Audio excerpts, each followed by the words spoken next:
नमस्कार दोस्तों, स्वागत है आपका हमारे चैनल क्राइम की कहानी सम्स पर।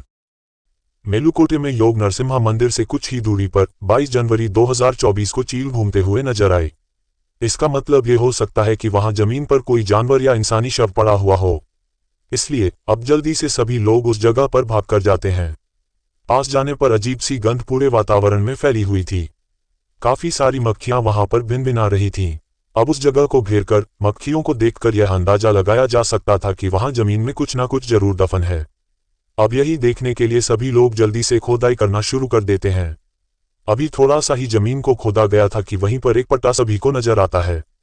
उसी भीड़ में खड़ा लोकेश नाम का व्यक्ति ये देखकर फूट फूट कर रोने लगता है, क्योंकि जमीन में दफन कोई और नहीं बल्कि उसकी पत्नी दीपिका थी। सवाल यह उठता है कि आखिर एक अध्यापिका को कोई क्यों मार सकता है। दीपिका एक इंस्टाग्राम इन्फ्लुएंसर भी थी, तो आखिर किसने और क्यों इतनी बेरहमी से उसे मारकर जमीन में गाड़ दिया? उसका पति या फिर कोई और? जानने के लिए वीडियो को आखिरी तक जरूर देखें। तो चलिए वीडियो को शुरू करते हैं। कर्नाटक के मांड्या जिले में एक लापता महिला स्कूल टीचर का शव सुनसान जगह पर दबा हुआ मिला। पुलिस ने बताया कि मृतका की पहचान पांडवुलु के माणिक्यहल्ली गांव की रहने वाली दीपिका के तौर पर हुई है। परिवार में उनका पति और 8 साल का एक बेटा है। पुलिस ने विभिन्न धाराओं में मुकदमा दर्ज कर जांच शुरू कर दी। दरअसल इस कहानी की शुरुआत होती है माणिक्यहल्ली गांव में रह रही एक 28 साल की लड़की दीपिका से। वह शादीशुदा होने के साथ साथ एक 8 साल के बच्चे की मां भी थी। दीपिका एक स्कूल टीचर और एक इन्फ्लुएंसर भी थी। वह दिखने में हीरोइन से कम नहीं थी। उनकी इसी लुक और चार्म की वजह से लोग उनकी वीडियो पसंद करते थे। दीपिका के जीवन में सब कुछ अच्छा चल रहा था। अब जैसा कि मैंने आपको शुरुआत में ही बताया, दीपिका एक टीचर थी। इस वजह से उन्हें माणिक्यहल्ली से मां जाना पड़ता था, जिसकी दूरी तकरीबन 40 किलोमीटर थी। इसलिए उन्हें सुबह जल्दी निकलना पड़ता था। वह घर से बस स्टैंड जाती थी और बस स्टेशन के पास एक पार्किंग एरिया में अपनी स्कूटी पार्क करने के बाद बस से स्कूल जाया करती थी। यही उनका डेली रूटीन था। लेकिन दुर्भाग्य से 20 जनवरी 2022 को दीपिका की बस मिस हो जाती है। वह स्कूटी से ही स्कूल जाने का फैसला करती हैं और दोपहर करीब 1:30 बजे उनके पति लोकेश ने उन्हें फोन किया, लेकिन उनका फोन बंद था। कुछ समय बीतने के बाद भी दीपिका घर नहीं लौटी। इसके बाद लोकेश परेशान होकर अपने जानने वालों, मित्रों और स्कूल स्टाफ से संपर्क करता है, लेकिन सभी ने यही कहा कि दीपिका तो दोपहर 12 बजे ही स्कूल से निकल चुकी थी। ये सुनकर लोकेश के होश उड़ जाते हैं। वह तुरंत अपने रिश्तेदारों को फोन करता है, लेकिन कोई भी यह नहीं कहता कि दीपिका उनके घर आई थी या उनसे संपर्क हुआ था। लोकेश की चिंता बढ़ती जा रही थी। आज से पहले कभी ऐसा नहीं हुआ था कि दीपिका बिना बताए कहीं चली जाए। इसलिए लोकेश तुरंत पुलिस स्टेशन पहुंचकर दीपिका की गुमशुदगी की रिपोर्ट दर्ज करवाते हैं। पुलिस छानबीन शुरू कर देती है। पुलिस को उसी शाम में दीपिका की स्कूटी मेलुकोट में योग नरसिम्हा मंदिर के आसपास में दिखाई देती है, लेकिन काफी छानबीन करने के बाद भी पुलिस वालों को दीपिका के बारे में कुछ भी पता नहीं चलता। इसके बाद आगे के 2 दिन भी बीत जाते हैं। लोकेश को अब ऐसा लगने लगा था कि पुलिस वाले इस केस को लेकर ज्यादा सीरियस नहीं है, अन्यथा स्कूटी मिलने के बाद भी भला दीपिका को वह कैसे नहीं ढूंढ पा रहे हैं।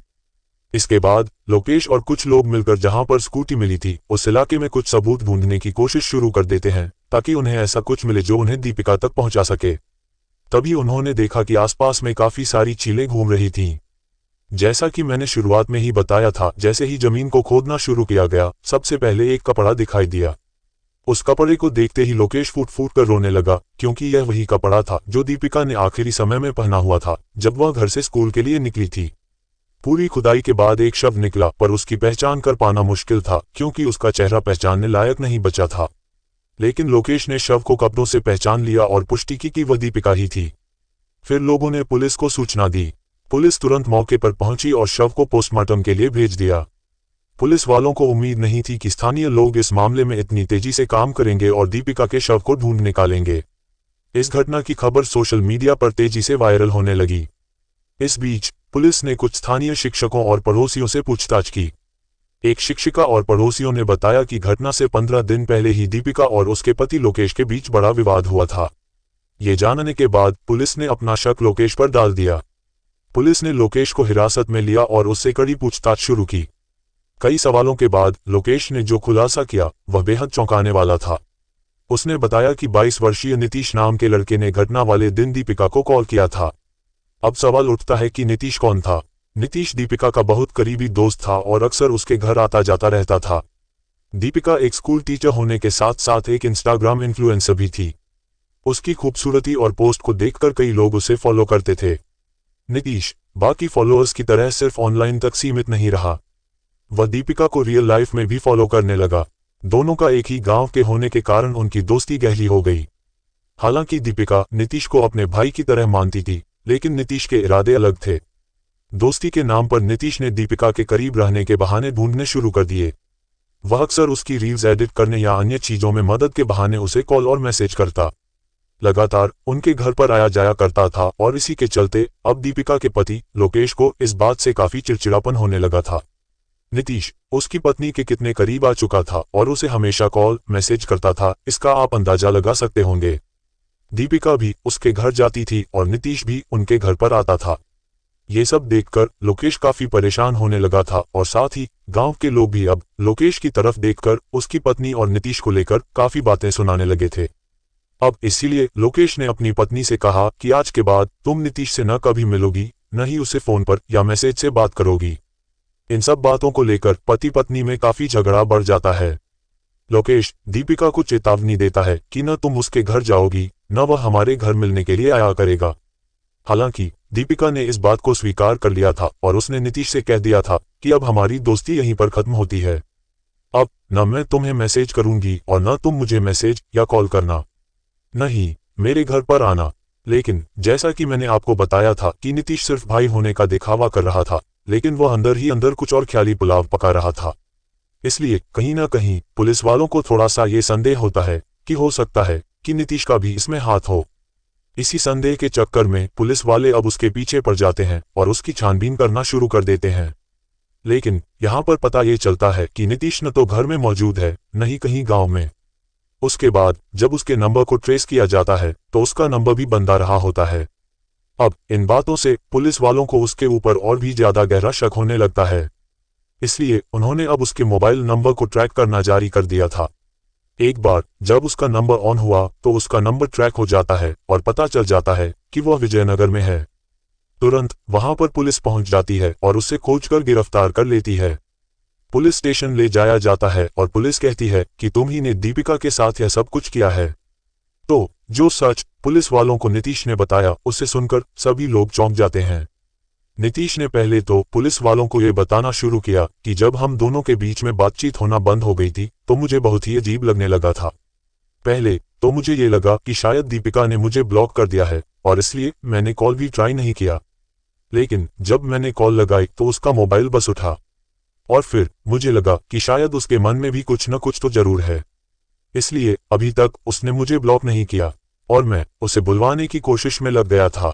फिर ठीक 20 जनवरी को मैंने उसे कॉल किया और उस दिन मेरा जन्मदिन भी था और मैंने उसे कहा कि आज मेरा जन्मदिन है, क्या तुम मुझे जन्मदिन के लिए बधाई नहीं दोगी।